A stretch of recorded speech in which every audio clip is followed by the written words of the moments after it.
At exactly 14:37 hours, on August 13, 1944, the war paused for half a second.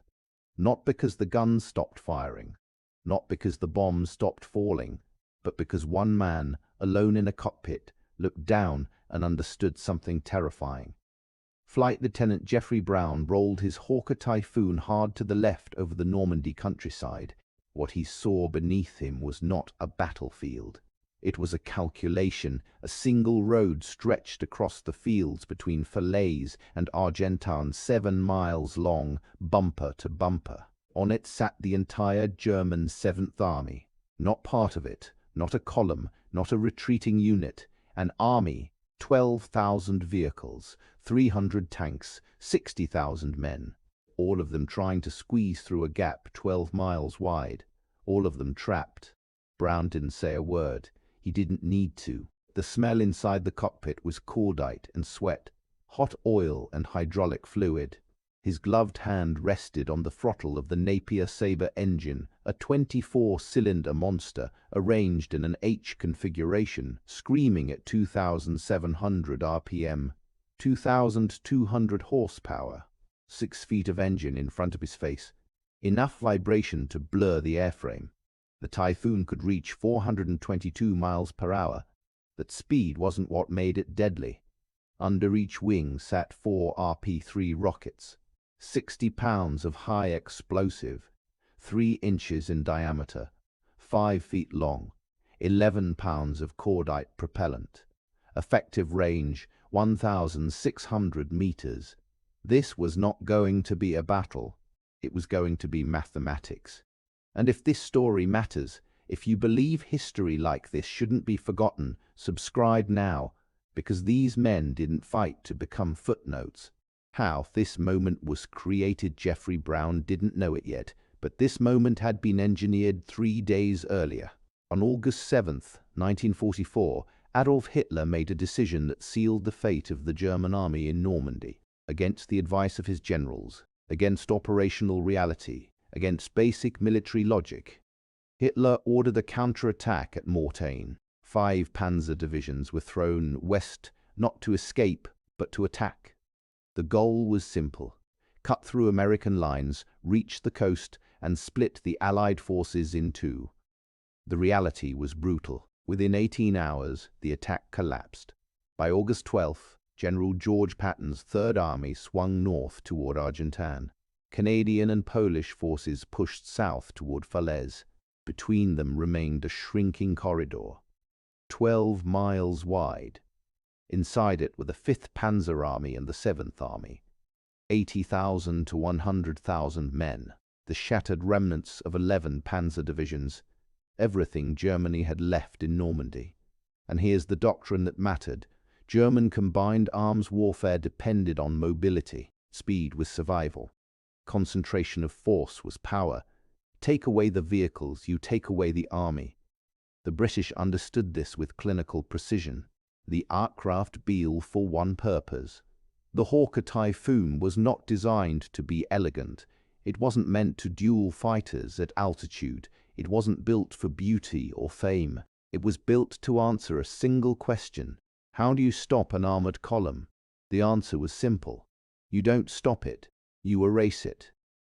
Brown pushed the nose down. Closing speed, 405 feet per second. His squadron, No. 183, was one of 23 Typhoon squadrons flying with RAF 2nd Tactical Air Force that day.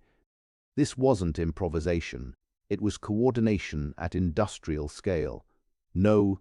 80 Rook controlled 12 squadrons. Number 84 Group controlled 11 more. Weather clear. Visibility unlimited. German fighter cover non-existent. The Luftwaffe had already withdrawn to defend the Reich. The roads below were undefended airspace, but they were not undefended ground. At 1,200 feet, Brown saw the muzzle flashes. 88mm flak guns, 37mm autocannons, quad-mounted 20mm systems. The Germans knew the Typhoons were coming. They'd been coming since dawn. Every vehicle had orders to keep moving, but traffic doesn't care about orders. When the lead vehicle stops, everything behind it stops. And when everything stops, it becomes a target. For all odd seconds, the destroyer columnman Brown chose his mark. A Panther tank at the head of the column, range 950 meters. He pressed the first rocket release. Whoosh! The RP-3 leapt from the rail, cordite flame stretching 30 feet behind it. 4 seconds of flight time. The rocket didn't need to be accurate. It needed to be devastating. A direct hit could punch through 130 millimeters of armor. A near miss could shatter tracks, rupture engines, or kill a crew through concussion alone. The Panther didn't burn. It exploded. Ammunition cooked off 16 rounds of 75mm high explosive detonated inside the hull. The turret separated from the tank and landed 40 feet away. Time from launch to destruction, 4.2 seconds. Behind the Panther, 12 trucks stopped.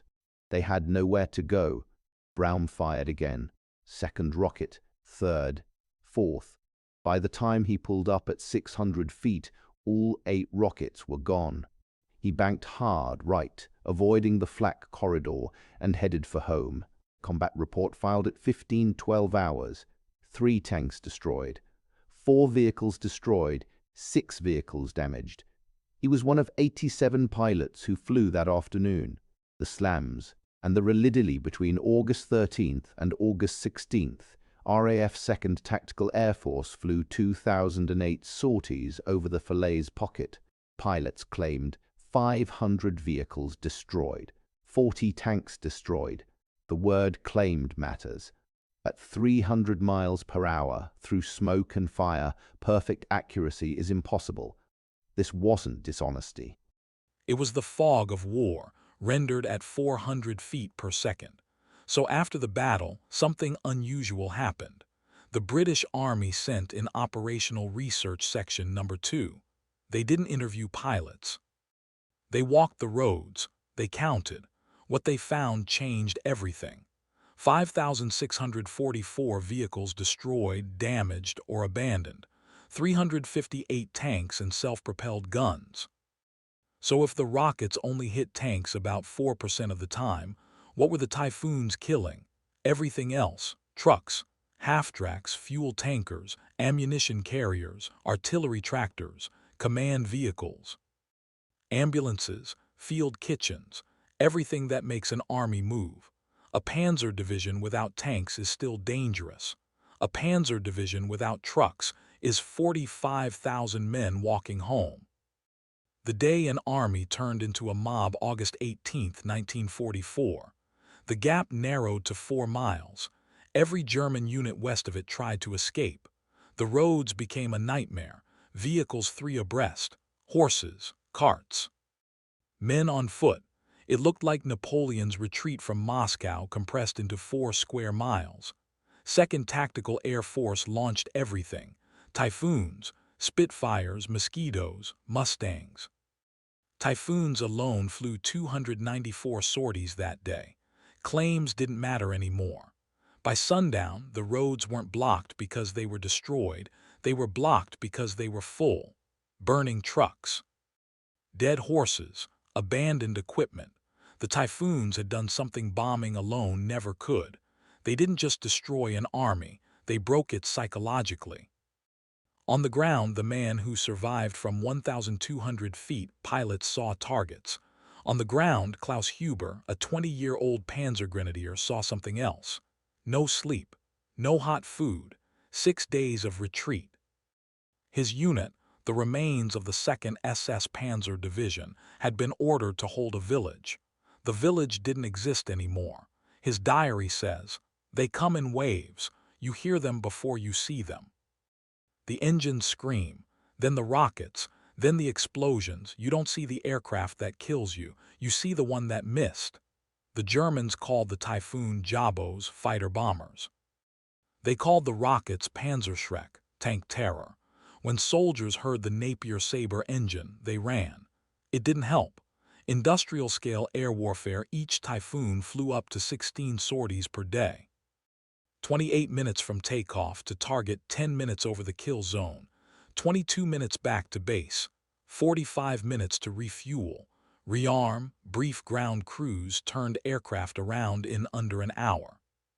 By August 1944, 340 operational Typhoons, 8 rockets per aircraft, 2,720 rockets per mass strike, that's 81 tons of explosive delivered in under 30 minutes. This wasn't air support. It was artillery from the sky.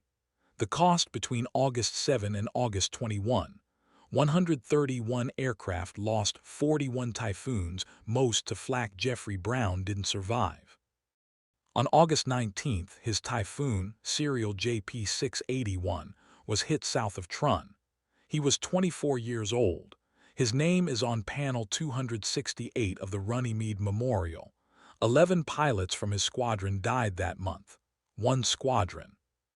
1 month. If you believe they deserve to be remembered, subscribe. What really ended the war in the West? By August 21st, the pocket closed. Of the German forces inside, 10, 00015, 000 killed 40, 00050, 000 captured 20, 00050, 000 escaped, but they weren't an army anymore. By September, 11 panzer divisions could field 18 operational tanks. 18. The Germans didn't lose because they ran out of men. They lost because they ran out of movement. The final lesson: wars aren't won by wonder weapons. They're won by logistics, sortie rates, replacement math, time. The Typhoon wasn't glamorous. It was a problem solver. And in August 1944, it solved the problem. Thank you for watching Britain in Battle.